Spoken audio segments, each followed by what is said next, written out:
2025년 9월 12일 마포 도화 아카데미아 20번째 분석편입니다. 제목은 대형평수 재건축 조합원의 1+1 분양주택 신청 시 장단점과 유의사항을 탐색해 보도록 하겠습니다. 마포 도화지구 재건축 추진 예정지구 재건축 아파트 투자 매수에 성공한 50대 부부는 최근 서울시 재건축 정책 유연화 움직임과 연계된 새로운 유형의 통합 재건축 적용 사례 및 주변 재개발 정비구역 활동을 주시하면서 마포 도화지구 재건축 예정지와 관련한 입지민 투자 관심사항을 파악하고 있었습니다. 먼저 앞서 살펴본 바와 같이 도화 1지구 2개 아파트 단지는 지하철 5개 노선 교통 결절점인 마포 공덕역 현 쿼드러플 역세권이죠. 조만간 신안 안산선이 한 개 더 조선이 추가될 예정입니다. 그래서 마포 공덕역 10번 출구에서 용마루 고개 능선에 따라서 약 250m에서 350m 이내에 아파트 단지 총 13개 단지가 있는데 이 13개 동에서 이 동이 50% 중에 이 동 중에 50%가 아파트 단지 내에 분포되어 있다고 보고 있습니다.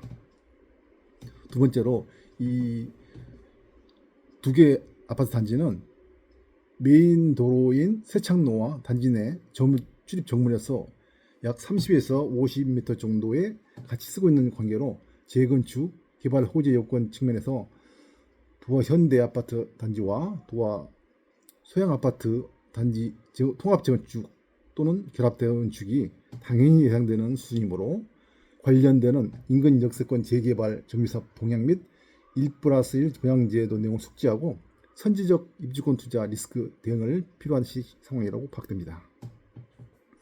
관련하여 먼저 투기 과열지구 재건축 등 정비구역 입주권 관리처분 규제 내용을 보게 되면은 크게 세제혜택 수혜 여부가 관건으로 판단되어 아래 도표로 한 장으로 보시도록 하겠습니다. 인근지역 1+1 분양권 입주권 투자 관련 규제 특이사항표. 먼저 앞서 살펴본 바와 같이 투기 과열지구 조정 지역에서는 정비사업 특성상 원래 딱 하나 주택만 주는 게 원칙입니다. 이게 딱 규정이 돼 있죠. 그런데 그럼에도 불구하고 종전주택 여건상 예를 들어서 도시정법 제76조는 조합 정관 반영을 전제로 하여 조합에 재량권을 주고 있는데요. 조합 정관 및 관리처분 계획상으로 조합이 1+1 분양을 인정하는 것이 확인되거나 명문화되는 경우 최우선적으로 고려해야 되는데 이에 따라서 투기 과열지구 조정 대상 지역임에도 불구하고 유일하게 2개 주택을 줄 수 있는 상급지 내 소형주택 추가 공급이 가능한 1+ 입주권 제도에 대해서 강조할 필요가 있다고 생각합니다. 정비국 내 서울시 관련 조례 대비표를 보시도록 하겠습니다. 먼저 관리처분 기준에 따라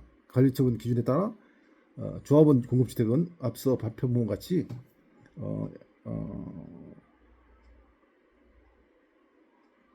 과밀 역세권 지역이 아닌 경우 지방 같은 경우에는 토지 등 소유자야 소유한 수만큼 주게 돼 있고 또 과밀 역세권 내에서라 하더라도 또 맥스 3주택까지 갈 수 있는데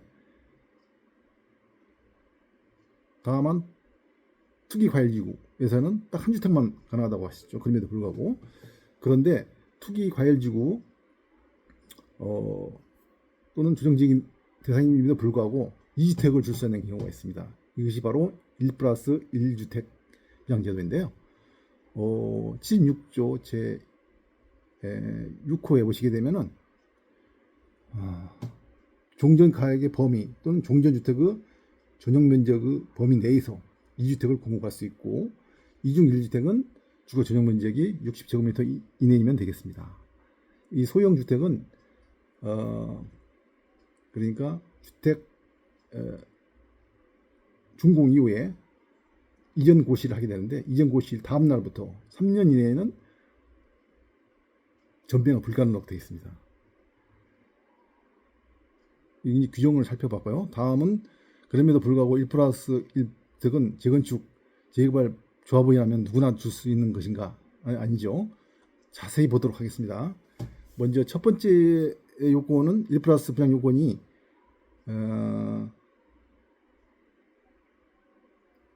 종전주택 가격 범위 내에서 두 개 주택이 가격이 이 1 플러스 1 주택의 분양 가격이 종전주택의 가격, 종전주택이라 하면은 이 감정평가액이 되겠습니다. 감정평가액을 넘지 않은 경우에 두 개 주택을 줄 수 있다는 것이죠. 예를 들면은 A주택이 34평인데 5억이고 B주택이 소형주택이 24평인데 4억이라면은 두 개 합쳐서 9억이잖아요, 분양가가. 그러면 종전주택의 감정평가액이 10억이라면은 오히려 이 이내 9억을 커버하고 나서도 1억이 남기 때문에 1억은 차후에 환급금으로 돌려받을 수가 있게 됩니다. 두 번째 1 플러스 1이 가능한 조건은 이제 종전주택 가액 전용면적 이내에서 종전주택 주거면적 합의, 그러니까 구주택 주거면적 합의 종전주택 주거면적보다 작으면 되겠습니다. 예를 들어서 A주택 1 플러스 1으로 A주택 45평이 115제곱미터이고 B주택의 25평 전용면적이 60제곱미터인 경우에 두 개 합이 175제곱미터이기 때문에 딱 떨어지죠. 두 개 170, 예를 들어서 종전 두 개 주택의 전용면적이 175라는 가정하에 A주택과 B주택 45평과 25평을 받은 경우에 이 주거 전용면적 합이 175이기 때문에 분양이 가능하다는 것이죠. 그런데 여기서 살펴보면 1 플러스 분양제도에서 최고 중요한 부분은 이 세법적 활용 이익과 두 번째 이 소형주택 나머지 하나 소형 입주권 매각 차익에서 어떤 것이 더 입주자에게 조합원에게 유리한지에 대해서는 어떤 지금 세무 전문가들에게 분석을 통해서 하는 경향이 분석을 통해서 살펴보고 있는데 강남 등 상급지 재건축 단지에서 이런 일이 발생하고 있다고 합니다. 먼저 그 1 플러스 1 같은 경우에는 A주택, B주택을 받게 되잖아요. 그런데 이게 이제 그 분양받기 전에 공유물 분할 방식 또는 교환 방식이 필요하게 되겠습니다. 예를 들어서 가불이 50대 50으로 지분 투자를 하는 경우에 새로운 A주택과 B주택을 받는 경우에 단순히 지분을 교환하거나 하는 경우 또는 공유물 분할 소송을 통해서 공유물 분할을 하게 되는 경우에는 비과세가 되겠습니다. 또 이에 더해서 만약에 관리처분 전에 70대 30 지분 투자 갑과 을이 70대 30 지분 투자인 경우에 만약 A주택과 B주택을 받게 되는 게 A주택이 40평 또 B주택이 25평이라면 갑과 을은 더 이상 그 지분 투자 당시에 이미 70대 30이라는 지분 투자의 합의가 있었기 때문에 서로 간에 어떤 그 유상양도라는 부분이 없게 되기 때문에 비과세가 되겠습니다. 두 번째는 필요경비 계산인데요. 대형평수 하나, 소형평수 두 개, 1 플러스 1을 동시 매각이 되는 경우에 매각과 안분 비율대로 필요경비를 계산하는 것이 다수를 차지하고 있습니다. 세 번째는 양도세에 관련된 부분인데요. 양도소득세에 대해서 보통상 권리가액만 장특공제를 해주는데 추가 분담금을 내는 경우에 인력 내는 경우에 이때는 장특공제를 적용하지 않는다고 합니다. 그리고 대체주택 3년 이내 대체주택을 3년 이내에 처분하는 경우에 일시적 1주택으로 모아서 비과세하는데 1 플러스 1의 경우에는 비과세 혜택이 적용되지 않는 불이익이 있습니다. 그래서 이 세 가지 세법적인 이익과 또 나머지 소형 주택 전매로 인한 3년 후에 전매로 인한 차익을 비교해서 1 플러스 1 분양에 참여할지 판단이 필요하겠습니다. 그러면 도시정비법상 조합 분양 1 플러스 1 분양 제도의 장점과 단점을 보시도록 하겠습니다. 먼저 장점은 저가 분양이죠. 조합원들은 일반 분양가 대비 약 20% 낮은 가격, 통상적으로 일반 분양가의 80% 수준으로 분양을 받죠. 그래서 그런 메리트가 있고요. 또 두 개의 주택을 받는 경우에 한 채는 거주하고 다른 한 채는 임대하거나 가족에게 증여함으로써 어떤 주거 활용의 유연성을 갖게 됩니다. 그리고 3년 이내에 3년 전매 제한 후 자녀에게 증여 또는 임대 수익이 창출 가능한데, 이때 임대 수익은 통상적으로 어떤 그 은퇴 부부들의 생활비 또는 재산세 등 보유세의 일부 충당하기도 합니다. 또 상급지 소형주택 공급이 확대되는데요. 특히 1+1 분양제도는 도심 상급지의 선호 주택단지 내 소형주택이 주택의 공급이 가능하게 됩니다. 그래서 일반 서민용 주택 공급을 중주택 보급 또는 상급지 애로사항을 일부 해소하는 기능이 있습니다. 단점으로 보게 되면 아까 말씀드린 대로 전매 증여 제한이죠. 소형 60제곱미터 이하의 주택은 이전 고시 다음 날부터 3년간 매매나 증여가 금지되기 때문에 재산권 행사에 제한받습니다. 또 세금이 부담이 증가하게 되죠. 2주택자이기 때문에 통상 이게 3년 전매 기간이라고 하는데 실질적으로는 4, 5년 정도 걸리죠. 내가 가는데 4, 5년간 재산세, 종부세, 또 양도소득세 등 세금 부담이 커질 수가 있습니다. 즉 1세대 1주택 세제 혜택을 포기해야 되는 경우가 이것이라는 거죠. 또 시장에서도 선호현상이 변화가 보이고 있습니다. 최근에 강남을 중심으로 세금 폭탄이 예상된다고 하여 1+1 분양 제도를 신청했다가 대형 평수 한창을 받겠다고 이렇게 변경하는 사례가 늘어나고 있다고 합니다. 또 기타 불이익은 은행 대출이라든지 지역의료 보험료의 증가 등 비재택 분야에서도 불이익을 보고 있습니다.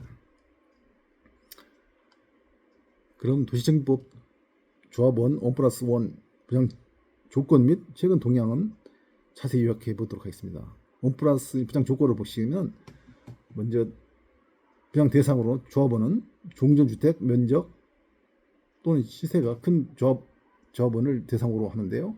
보유주택 평가액 또는 면적을 주거 전용 면적을 따라 2주택까지 분양 가능하다는 걸 저는 앞서 살펴보았습니다. 다시 말씀드리면 한 채는 반드시 50제곱미터 소형주택이어야 되고 나머지 한 채는 자산 범위 내에서 선택할 수 있게 되는 것이죠. 가격 면적 요건에서 두 개 신축주택의 총 분양가가 종전 자산가액, 사업시행 인가 기준 또는 분양주택의 주거면적 전용 면적 합시 종전주택의 면적 범위 내에 이해될 것은 앞서 살펴보았습니다. 세금 및 전매 제한이죠. 2주택자로 인정되어서 종부세, 양도세 등 세금 부담이 크다.